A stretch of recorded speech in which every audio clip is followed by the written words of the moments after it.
All right, everybody, welcome out to another episode of Windshield Time at Mountainland Supply. I'm Joey. I'm joined here today by the wizard of sorts, Spencer Shorts. That's me. And our salesman of the year, Morgan Walker Evans. For those not watching, that was a peace sign from Morgan. Oh. We do record this for voice and for video. Oh, so great. Some people can't do the signs. I told Joey I'm not excited about this. So this will probably be one of the worst episodes ever. So get ready. He is not Or happy the most about watched. this. Yeah, he's not happy about this at all. Oh, so Morgan Walker Evans. Walker is your mother's name, maiden name. Yep. Where is she from? Is she from Idaho? Idaho Falls. Yep. She grew up in Idaho Falls? Yeah. And is that because your grandpa had ground up there, right? Or owned businesses up there? Correct. He was a potato farmer. Yeah. An old potato farmer. Yep. Out in Louisville for the Idaho Falls people. Ooh, yeah. Shout out to Louisville. I haven't been up there for a long time, so. Where's Louisville? Miss it. Is it toward Blackfoot? Yeah, you just basically when you pass the store going down toward, or get off to go to like Yellowstone. Yeah. I guess it's basically off that exit, and then it's like two exits, and then you turn left and go out into the fields for 15, 20 minutes. And then you're there. Yeah. You spent a lot of time up there growing up, right? Yeah. Yeah, he had a little cattle farm out back, and Like beef cows or something? yeah. Well, yeah. Did they milk them? No, they didn't. They Okay. they'd buy small little heifers and raise them and feed them off as meat cows, I guess. Yeah. To millers. Yeah. Was my understanding, but we'd love to go up there during Christmas time and get pulled around on the sleighs around through the corrals. It was a good time. Oh, they would? Like Oh, a yeah. horse-drawn sleigh? Oh yeah, Really? well, tubes.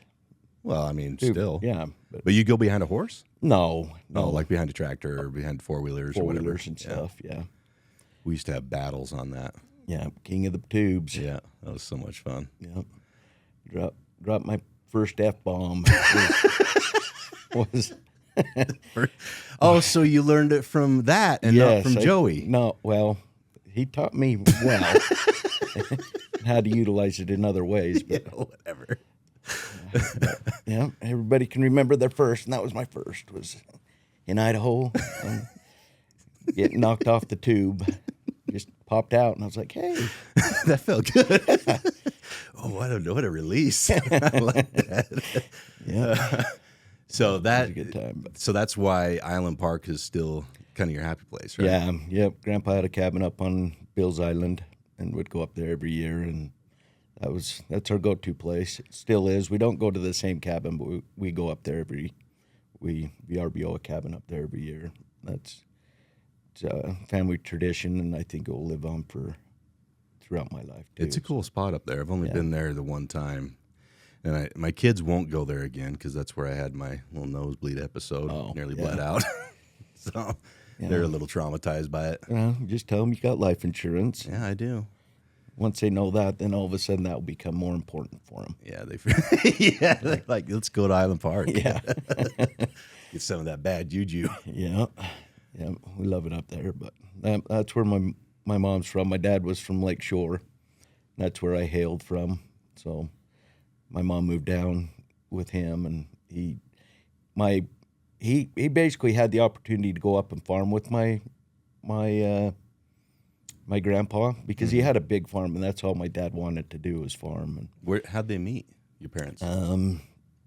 through, Chad Basgard. Yeah. His dad, I think, set my dad and my mom up. Well, kind of I blind date think, deal. yeah, like he was dating somebody, and they kind of. It's kind of a weird story how many people from Idaho Falls Have met people in Spanish Fork area. not even just Spanish Fork, but even Lake Shore. Really? Yeah, it's kind of weird. Super weird, but That's interesting.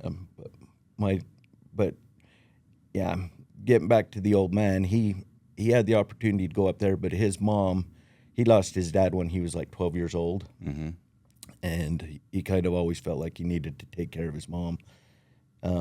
She was crutch bound from the day I met her. Like Yeah. when I started to remember her, she was with crutches, and she was born, I guess, back in the day, like 2 pounds. Like they put her in tiny. a little Little shoebox. And back in the day, They didn't have much chance of living.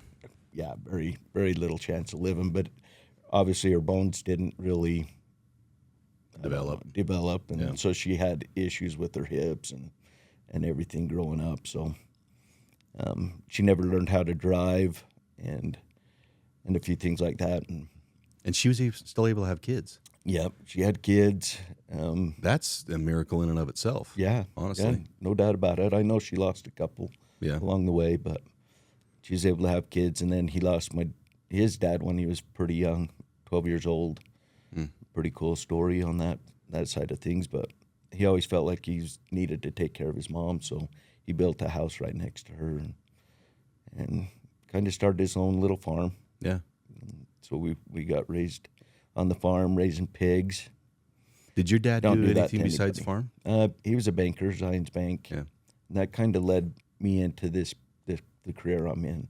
Yeah. Tell him about that. Well,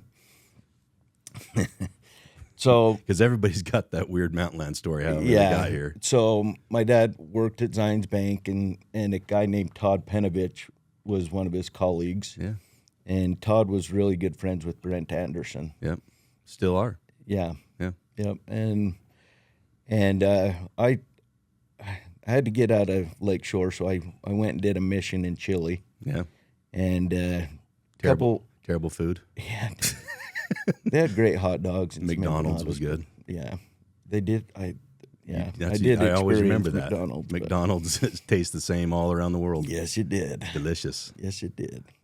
And so about 3 weeks before I came home, my dad called and he's like, "So you gonna go to college?" And I said, "No, I don't want to do college." And he's like, "Well, I heard there's a great place. Todd knows of a company that you don't need to technically go to college, A degree. or anything like that." So, I'm like, "Well, sign me up." Like, yeah, that sounds great to me. Yeah. And so I got home and Todd had set it up with Brent for me to come and have an interview. And I was probably home about a week, and I came over and interviewed with Brent. And came in, he sat me down and was very cordial and good about it. But I had a job when I was 12 years old. Yeah. I worked at a chicken farm, and every year I was working in some form or fashion in the chicken farm. Mm-hmm. And so I never had a job interview. This is my first job interview. Yeah, every time they came and found me, they're like, "Hey, Morgan, will you come work for us?" Like, sure. I was in high demand. Well, in Lakeshore. yeah, absolutely. Yeah. 3 chicken farms, and they wanted They needed the help. they needed the help. So, So you never really had to ask for a job. never. Yeah. Never. It always came easy. But so I came and I sat down with Brent and went over the opportunities there were here. And at the time there were 2, I call them behemoths. There was Mike Edwards and Myron Wilberg, The big sales guys. big sales guys. And that's who Brent was kind of touting. Hey, there's 2 guys in the back and they make 6-figure salaries type deal. They're Great future. and they've never been to college. And I'm like, well, geez, that Sounds good to me. sounds good to me. Yeah. And from that almost, I would believe it sat right then and there. One day I was going to take their place. Yeah. Like mentally, that's kind of what took place at the time. But Brent kind of went on with, hey, we sell toilets and we sell fire hydrants, and kind of went through what we sell and do, and basically said, at the end of it, he was like, well, let me know if this is something that's interests you or whatever. And I'm sitting there the whole time going like, this guy really wants me to work for him. You know, Obviously, I like got this. This is weird, but yeah. So I told him, yeah, I'll think about it and let you know. And so a couple days later, I give him a call, and I'm like, hey, Brent, this is Morgan. He's like, oh, how you doing? Whatever. Just I can't remember the actual conversation. But I do remember saying, hey, I think I'll take that job. Because you're in high demand, obviously. And I think it went blank for a couple seconds. He's like, oh, that's great. Yeah. What do you think about coming in a couple days? Give me a couple days to get things figured out. And, yeah. I got to actually find a job for you. Well, and there really wasn't a job for me. So I came over and I started to sweep. Yeah. They threw me on a broom. Luis Morales was out. He ran the ship, man. He was the man. Yep. But it was like, grab a broom, start sweeping, and at the time we had pipe racks or pipe down somewhat lower, but they were above the ground. Yeah, it's sitting on I-beams. And I'm like, man, that's dirty under there. Yeah. So I'm thinking that's my job. Yeah. I've got to clean. Yeah. The everything else is pretty much clean. So I dive underneath the pipe racks. And I'm scraping out the bands. Like on the inside, not just on the outside. Yeah. Underneath. And I'm sweeping it out. And Lewis was pretty versed with the F word. Yeah. It's one of his special skills. Yes. And he's like, what are you doing under there, boy? You know, I'm all dirty and I'm like, oh, I'm sick. I need to go. Like, second day of work, I was like, I need to go home. Like, yeah. I'm beat. I've not worked this hard in 2 years. And, yeah. But he's like, no, you don't climb under there. Like, just know your limits, dummy. Yeah. But I went after it, and right about that same time, there really still wasn't a job for me, but I cannot remember the guy's name because I mean we're 2 days in maybe, and Brian Haskell took his spot. Do you know who that was? Scott Mason? Scott Mason. Yeah. Yep, that's who it was. Yeah. Scott Mason had quit right about that same time to go do some type of a visa deal. And Brian Haskell went into his job, and Danny Muhlstein was out on the counter, and Danny made a move into inside sales. Yep. And at that time, I think Jason Benson was doing a run into Geneva pipe. Yep. They pulled Jason, if I remember right, to come into the warehouse. Like that's the way it moved. I mean, back in the day, you went from driver to warehouse to ticket puller to counter. Yep. And then maybe inside in 5 or 10 years. Yeah. Yep. And it really did take that long. Yep. But that was the first You were lucky move. if you got to the counter within 5 years. Oh, yeah. Yeah. Like that was, yeah. So I went, and at that time, with that move, I took Jason's spot and went in to Geneva. Yeah. When Geneva was still around. And that was four really trucks a cool. day. Yeah. And it started to lighten up right about that same time. So, but it was a great run. Hindsight, like Ted Allen was in there and a few things like that. So met a lot of cool people. It was sad to see it shut down, but it's crazy to see what's across there now. Yeah. Like after many years, but that was my venture into truck driving. Truck number 6, Walter. If you're watching, the worst truck in the history of Mountainland. Had gates that folded out sideways, and I legit took people's mirrors off because it was. Yeah, they were in derelict shape back then. It was bad, but that was my introduction in. And about that same time, Brent did come around to say, "Man, it worked out just perfect. Like I wasn't expecting any of this, and now." He had those just-in-time moments. He probably called that one of them. Yep. But that's kind of when I found out that he technically didn't hire me. You assumed you had a job, and he made room for you. And what a good man. So if you ever get interviewed by Brent, just tell him you want the job. He won't dare tell you no. So yeah. He hired me too, so probably under the same circumstances. I remember. Felt sorry for me. I remember that day too. Yeah. Yep. I can't remember technically where I was, what I was doing at the time, but first time I met you was in the warehouse, but the first person I met after Lewis in the warehouse was Braden Bills, and I remember he shook my hand, and he's like, "Oh, we're going to get them hands all hardened up. I'm like, I just came off a farm. My hands are freaking callous, pal. Oh, they weren't callous. They weren't. It was still. Honestly, I was the same as you. Like after 2 days, I'd never worked that hard in my freaking life. Loading the trucks and driving them and unloading them and having the mental, skills of having to find addresses because you didn't have Google Earth back then. Yeah. You didn't have maps or anything. You had street maps, and you better hope you know your boundaries on cities. Yeah, and these guys that drive for us today have no idea what our truckloads look like. They were nasty. They were disgusting. Yeah. Hey, like legit, you'd have Walter out there going, yeah, we're at 13 feet. We got another 6 inches we can pile on top of this. Like legit measuring to make sure we'll go under the overpasses. 14 feet under. Did you drove Heber too, didn't you? I drove everywhere. Did you do Moab? Sometime or the other. Not on a regular, but I do have a nice little scar here on my wrist. Reparations? Do we do that? Yeah. The statute of limitations is up on workers' comp for that. But your finger too. Show me your finger. Well, that was a battle wound at home. But this one, I took out a load of ADS out to Monticello, and I didn't have they weren't there to unload it, so I had to break the bands. Yeah. And the only thing I had was a claw hammer. And I put the claw on, I break it almost all the way through, and there was a little bit, so I go and swing the hammer, and that band cut you right across, and I look in my wrist, and I'm like, oh, man, it's deep. So I run across the road, and I'm like, does anybody know where the hospital is? And they're like, yeah, back across the road. Get back where you came from, dummy. I was legit next door to it, but some guy was nice enough to give me a ride back over, and I was dripping all over his truck.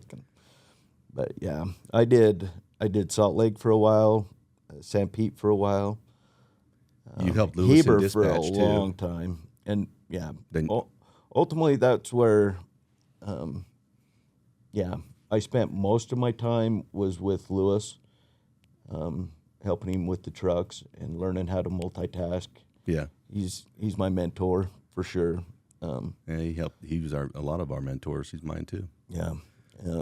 He taught me how to work hard, and everybody respected him, and everybody wanted to work hard for him, just because he cared. He was the man. And he knew he cared. But so I was kind of his help for the most part, and I was one of the lucky ones that I guess I didn't have to work on the counter very much. I mean, that I always tried to go up and help on the counter, and I knew how to do the counter stuff because I've been there, 6 years. Yeah. When you're writing up orders the whole time. Yeah. We knew exactly where stuff was and what parts were. And yeah, it was fun. And the only other, after Danny moved in, there was no movement. For a long time. For a long time until. Pretty much when I started, that's when the movement kind of started. So there was 03, 04. Todd Eakins and Monty, yep. That they were like, okay, we're going to move the boiler side of stuff over to contractors. Yep. And when they did that, Brandon Keach was one of the moves off of the counter into inside sales. And I was kind of the hey, do we really go to somebody that hasn't been on the counter? Because those guys had been there for years and waiting their time and so when I went in to interview with Bob Rasmussen at the time, he's like, why you? And I said, why not me? I said, I'm the right guy for the job. You assumed you had the job already. I assumed I already had it for reals. And he's like, well, I like your confidence, and a lot of the salesmen have enjoyed working with you, and they know you help them out quite a bit. And they helped me move in, and at the time it was plumbing, so I helped like Alpine School District and a few things like that, Alvy Barnes. But still, from the day one, I wanted Mike or Myron's job. Yeah. Like that was it.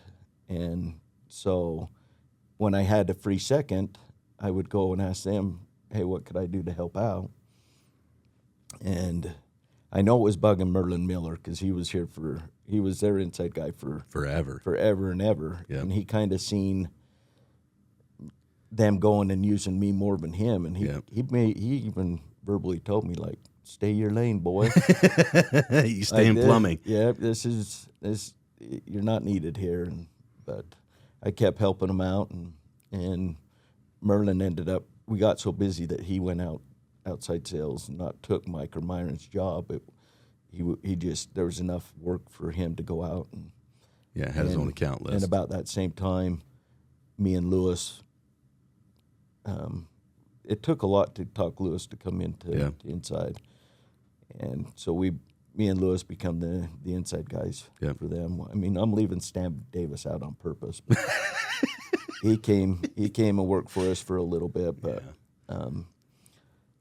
me and Lewis became we became the inside guys for the waterworks, and man, we killed it.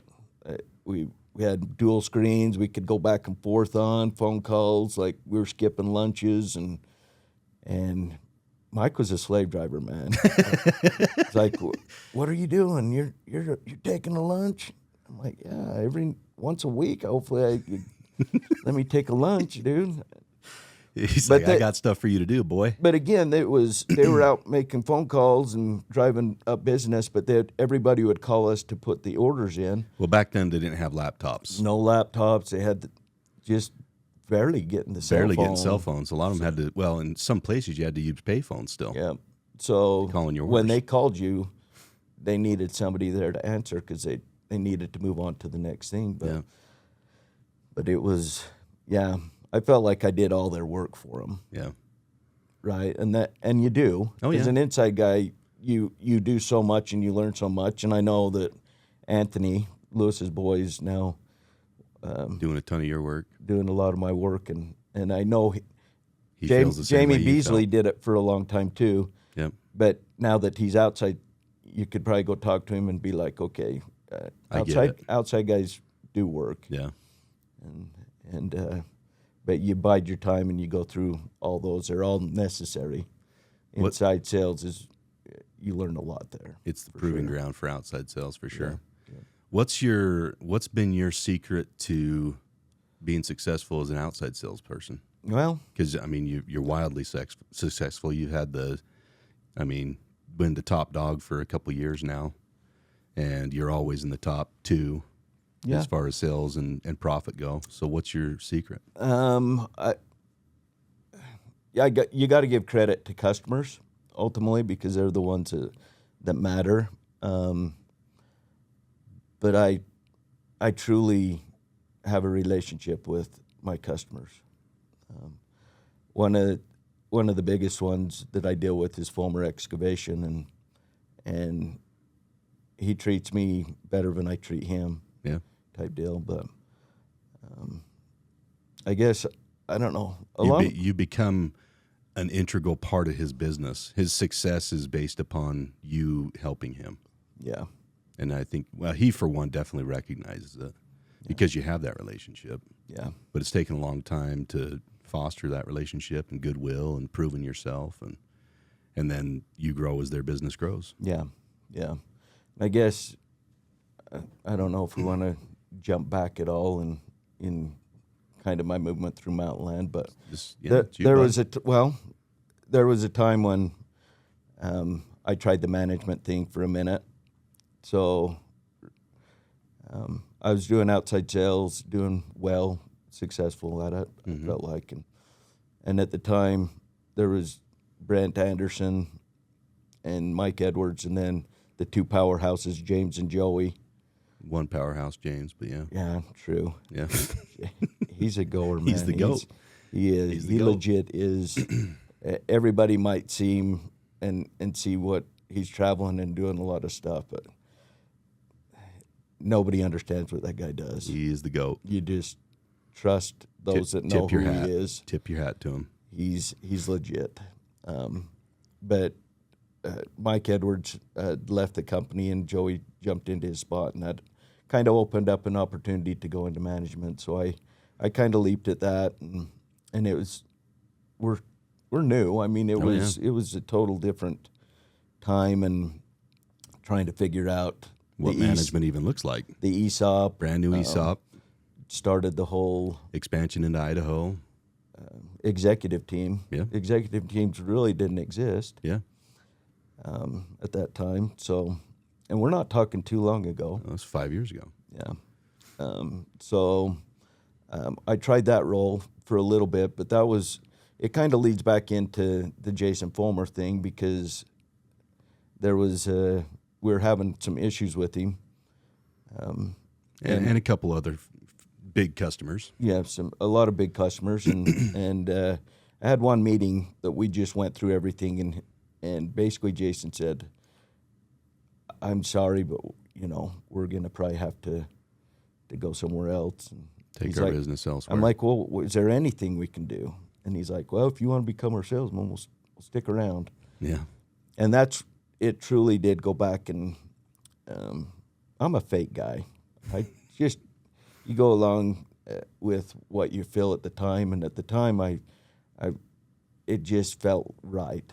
Yeah. To Fate was pulling you in that direction. to maybe pull me back into sales, and at the time they really weren't that big. No, I mean, they weren't. Maybe Two crews. maybe $1 million Yeah. customer type deal, maybe a couple. Yeah.